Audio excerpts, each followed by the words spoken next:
बिस्मिल्लाहिर्रहमानिर्रहीम। अस्सलामुअलैकुम। मैं हूँ आपकी उर्दू की मौल्लमा राहिला समीर। मुझे उम्मीद है तमाम तालिब इल्म खैरियत से होंगे।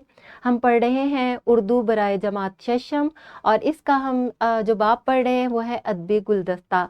और आज जो इसका सबक है वो चौथे बाब का दूसरा सबक है गज़ल। और जो हमारा हासिल ताल्लुम है वो है गज़ल के आशार की तशरीह कर सकें। गज़ल क्या है प्यारे बच्चों? गज़ल जो है, थोड़ा सा मैं गज़ल के बारे में बता दूं कि गज़ल जो है सिन्फ़े सुख़न की एक किस्म है। नज़म के बारे में तो आप पढ़ चुके हैं। नज़म में तमाम अशार एक ही मौजू के मुतल्लिक़ होते हैं। जैसे अगर वतन की मोहब्बत में नज़म लिखी गई है तो तमाम अशार जो हैं वो वतन की मोहब्बत में होंगे। लेकिन गज़ल जो है वो एक मुख्तलिफ़ अंदाज में लिखी जाती है। गज़ल में अगर एक शेर का मौजू ज़मीन है तो दूसरे शेर का मौजू आसमान भी हो सकता है। हर शेर का मौजू जो है वो मुख्तलिफ होता है और शायर की मर्ज़ी होती है कि वो इसमें क्या कहना चाह रहा है। तो गज़ल में ज़्यादातर अपने एहसासात और जज़्बात का इज़हार किया जाता है। तो आज का सबक का आगाज़ करते हैं। आपकी किताबों में एक सबक है गज़ल। आज हम उसकी तशरीह कर रहे हैं। प्यारे बच्चों, मैंने इससे पहले आपको लुग़त में अल्फ़ाज़ के माने ढूँढना सिखाया था। आज भी आपने क्या करना है, सबसे पहले आपने अशार के में जितने भी मुश्किल अल्फ़ाज़ हैं उनमें उनको ख़त कशीद करना है, उन अल्फ़ाज़ के माने ढूँढने हैं, फिर आपने तशरीह करनी है। वीडियो को पॉज़ करें और ये सरगर्मी करें। शाबाश, आपने बहुत अच्छे तरीके से अल्फाज के माने तलाश कर लिए हैं। अब हम तशरीह करते हैं गज़ल की। पहला शेर है, दाइम पड़ा हुआ तेरे दर पर नहीं हूँ मैं, खाक ऐसी जिंदगी पे कि पत्थर नहीं हूँ मैं। गालिब जो है वो एक कादिरुल कलाम शायर हैं और यहाँ पर शायर क्या कह रहे हैं, दाइम का मतलब क्या होता है? दाइम का मतलब होता है हमेशा से, मुस्तकिल से। पड़ा हुआ हूँ तेरे दर पर, चौखट पर, तेरे दरवाजे की चौखट पर।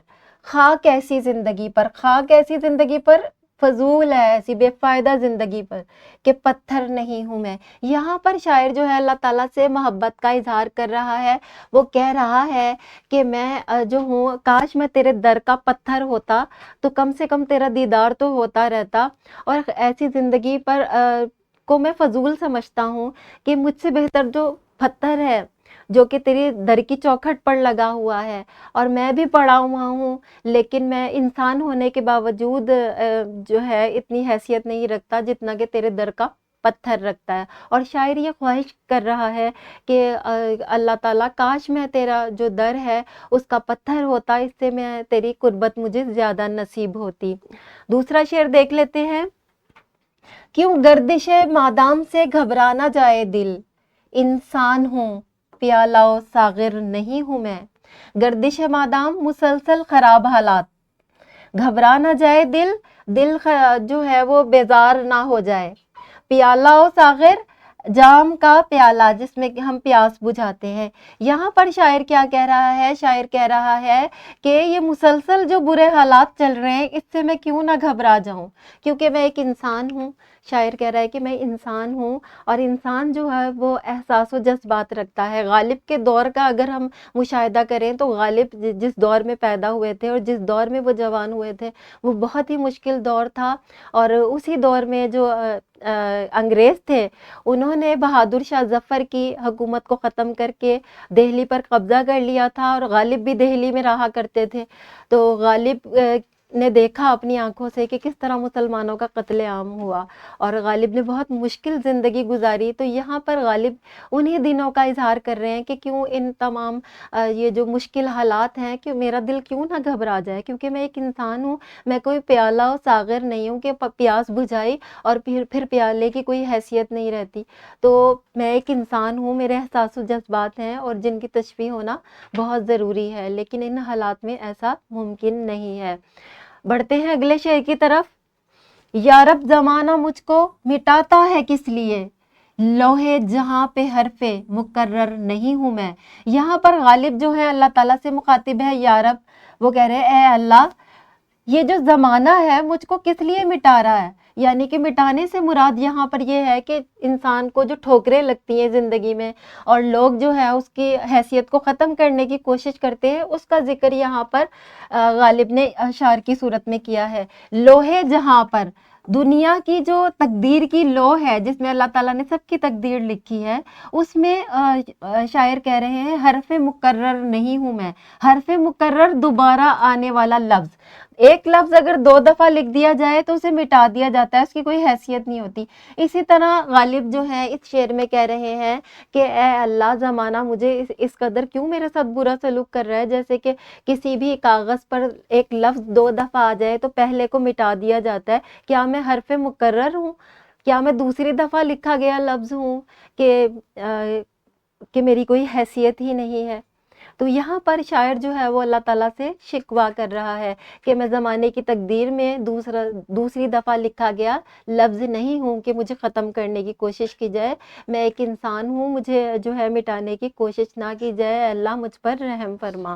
دوسرا شعر دیکھیں، حد چاہیے سزا میں عقوبت کے واسطے، حد چاہیے یعنی کہ کوئی حدود، کوئی حد بندی ہونی چاہیے سزا میں عقوبت، عقوبت کہتے ہیں عذاب کو۔ اب شاعر یہاں پر کیا کہہ رہا ہے کہ جو مسلمانوں کو جو سزا ملنی ہے نا، اس میں کوئی حد ہونی چاہیے۔ آخر گناہ گار ہوں، کافر نہیں ہوں میں۔ شاعر کہہ رہا ہے کہ بے شک مجھ سے بہت گناہ ہوئے ہیں، میں نے بہت زیادہ خطائیں کی ہیں، لیکن میں کلمہ گو ہوں، کافر نہیں ہوں۔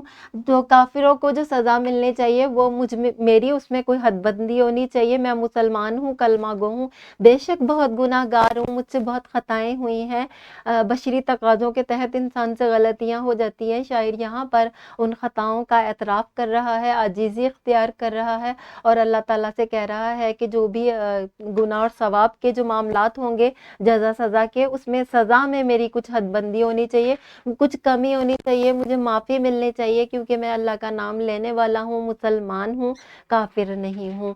اگلا شعر دیکھیں، کس واسطے عزیز نہیں جانتے مجھے، واسطے وجہ سے، کس وجہ سے عزیز نہیں جانتے، پیارا نہیں سمجھتے، لالو زمردو زرو گوہر نہیں ہوں میں۔ لال کہتے ہیں قیمتی پتھر کو جو سرخ رنگ کا ہوتا ہے، اور زمرد ہرے رنگ کا بہت قیمتی پتھر ہے جس کے بہت زیادہ خواص بھی ہیں۔ زر کہتے ہیں دولت کو، گوہر بہت زیادہ قیمتی پتھروں کو۔ شاعر کہہ رہا ہے کہ کیا مجھے اس لیے اچھا نہیں سمجھتے کہ میں ان پتھروں کی طرح قیمتی نہیں ہوں، لال نہیں ہوں، زمرد نہیں ہوں، دولت نہیں ہوں، گوہر نہیں ہوں، اس لیے مجھے جو ہے کوئی بھی عزیز نہیں سمجھتا۔ پتھروں کو تو لوگ جو ہے اپنے زیورات میں شامل کرتے ہیں، اپنے گلے کا ہار بناتے ہیں، ہاتھوں کی انگلیوں میں پہنتے ہیں، تو مجھے کیوں، انسان ہونے کے باوجود میری یہ حیثیت نہیں ہے کہ مجھے لوگ عزیز نہیں رکھتے، میں تو انسان ہوں، میری ان پتھروں سے زیادہ حیثیت ہونی چاہیے۔ مجھے امید ہے تمام طالب علم کو غزل کے اشعار کی تشریح آ گئی ہوگی۔ آخری 2 اشعار میں نے آپ کی تشریح کرنے کے لیے رکھے ہیں، یہ ایک انفرادی سرگرمی ہے جو تمام بچوں نے کرنی ہے۔ یہ جو آخری اشعار ہیں ان کو پہلے آپ نے کیا کرنا ہے، خط کشید کرنا ہے مشکل الفاظ کو، ان کے معنی لغت میں تلاش کرنے ہیں، اور پھر ان کی تشریح کرنی ہے آپ نے، اور یہ بھی اشعار ہے ان کی بھی تشریح کرنی ہے۔ اس کے بعد یہ گھر کا کام ہے، یہ میں آپ کو تشریح اس کی سکھا چکی ہوں، یہ آپ نے کاپی پر اس کی تشریح کرنی ہے۔ یہ ورک شیٹ ہے جو کہ اس ویڈیو کے ڈسکرپشن میں موجود ہے۔ اس میں آپ نے کیا کرنا ہے، غزل کے اشعار کو خط کشید کر کے ان کے معنی بھی لکھنے ہیں اور تشریح بھی کرنی ہے۔ مجھے امید ہے آج کا سبق آپ کو اچھے طریقے سے سمجھ میں آ گیا ہوگا۔ ملتے ہیں اگلے لیکچر میں، تب تک کے لیے اللہ حافظ۔